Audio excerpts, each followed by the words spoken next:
Hey everybody, happy November. Today we are going to be working on a 355. We've showed you a little bit about them in the past, but we're going to go a little bit further into this time, okay? First and foremost, make certain that you recognize that on the handle at the bottom, there is a little cutout right here that needs to be open so that you can remove the waste bin. If it is not, it prevents the waste bin from lifting, okay? For the purpose of this video, we are removing the waste bin so that you can see this is your rear brush. These are your rear wheels. We also have around to the front two front broom brushes that are to turn inward towards the sweeper, and they have one front wheel each stuck up inside of them. Those are oblique wheels, whatever you want to call them, front wheels, we know what you're talking about. Now, the first thing that we want to do is identify where the problem is with your sweeper. Are the front broom brushes not turning? Push. Are they turning towards the center? These look pretty good. Don't think we're having any issues with the front brushes. Before we get away from the brushes, your height adjustment. 9 times out of 10, you want to be at 2. If you move it to 1, it raises it up. If you move it to 3, that's as low as it gets. Nobody just drags a broom across the floor. You want it to swoosh. To swoosh, setting 2. So if the front brushes are okay, you're going to focus on the rear brush. The way that you do that is by removing that waste bin and pushing your sweeper. This one is turning to grab the dirt and dump it into the waste bin, just like that. If the back brush is not turning, you need to get in there to find out why. You have bearings in there and the whole 9 yards. So, we're going to give you a little bit of a breakdown, okay? We're going to focus on the front brushes first. I got a friend out there that may need a little help with that, so let's do that. First thing that I'm going to do is make our life a little easier.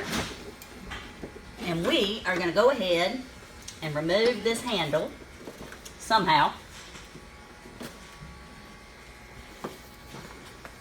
I may have to grab a screwdriver if my fingernail doesn't work. I got my tool. Gonna push that little button right on in there. Get on in there. Thank you. So then it'll slide out.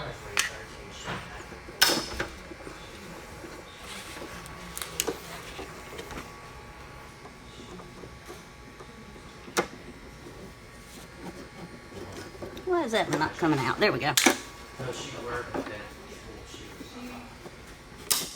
Trying not to hit my videographer in the head. Then, set that to the side.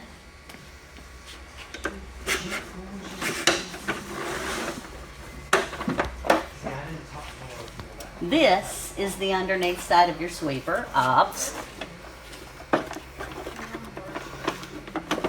These actually go in here through there. We need to grab this and get this thing out of here. Hang on just a second. I'm gonna lie, y'all, I didn't have enough back. Here we go. My videographer got them out for me. So, it's all right. We don't care. Get everybody involved. It's not a big deal. We ain't got no secrets. So then, first, then your broom. We'll get this out of here in just a minute. Let me get this one up off of here. The good news about these is you can just about hold them in your lap if and you need to. Getting the right angle on it is a pickle.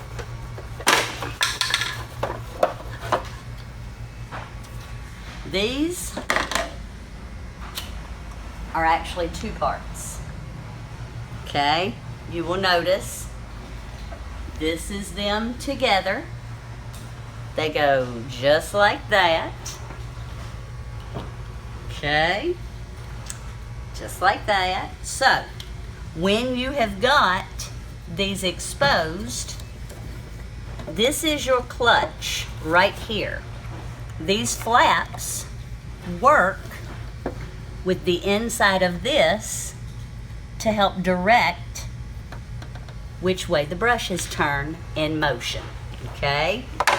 This clutch ring can be removed. It is silicone, so it likes to grab, and it goes down onto some teeth in there. Jacinda, if you need to get over the top of this, you can. But see, you have internal grooves in there, and you've got internal grooves right here too, okay? Now, you will see the brushes. We'll get to that in a minute because they do come out. You just may have to take your pivot housing out. This is your pivot housing. It's removable. Put that right back in there just like it was. Then you've got your clutch housing that goes in there. Did y'all see what just happened? If I turn it away from the center, it's not catching. And it's not catching because of the way the flaps are turned. So if I've got them in there correctly, when it turns and catches, it's turning towards the center to bring all of that dirt into the machine and then put it into the waste bin, okay? So, you've got your clutch housings and you've got your tooth sleeves, okay?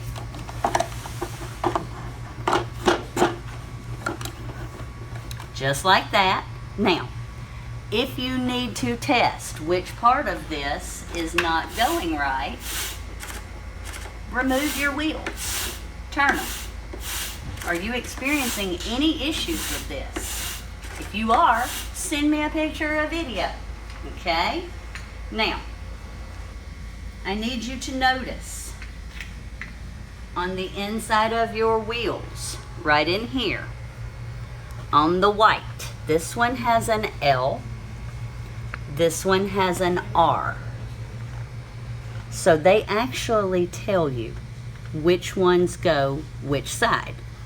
Right and left on these machines is dictated by how they are positioned when you stand behind the machine to use it.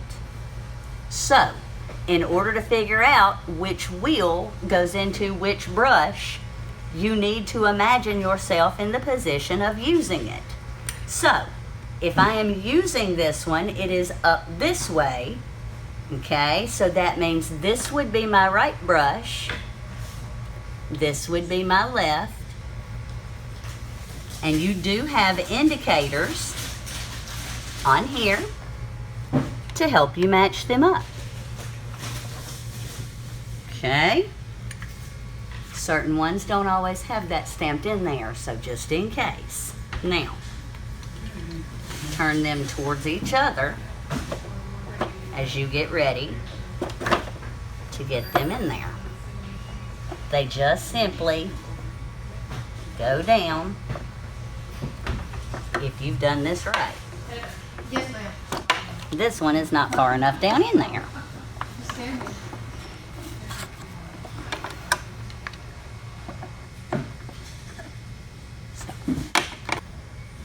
If it is not wide enough to allow the insertion, check right here. Your tooth sleeve needs to be sitting flush against that clutch housing right there.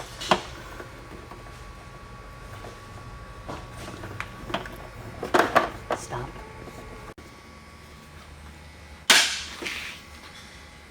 Had to press on that. Had to grow a little bit. It's okay. No worries. Those are locked in. We're ready to go. Now, before I get too far into this next part, everything for this brush, as far as its movement, is going to be located inside of these wheel hubs. This is your tire. The tire mounted onto the machine and turning actually becomes your rear wheel mechanism. These, you have to actually pry off.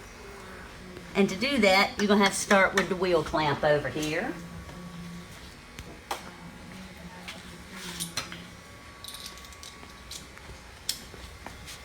On this wheel clamp, just like the center hubcap. So to help, there is also, can you peekaboo through here? One of those leg clamps is right there. So what I'm going to have to do now is finagle.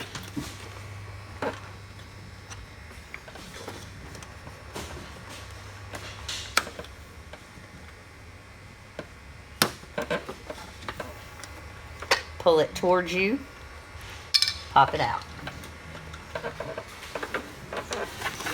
Pull this little leg towards me while pressing outward simultaneously. Let me get around to where I can hug on it.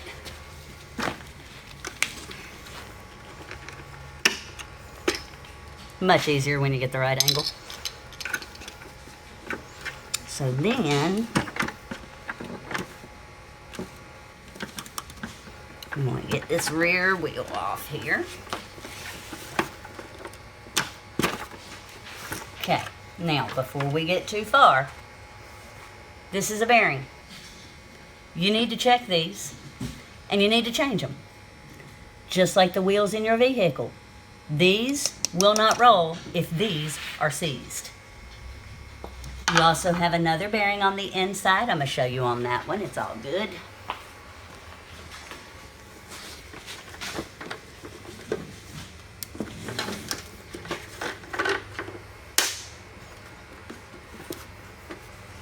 I just don't think I have the right angle on this one. Come on. There we go. Again, bearing. Bearing. You see this piece right here? This is a pinion gear. This is a manual drive pinion gear. Will my little videographer step around back here behind me so you can see what happens when this turns?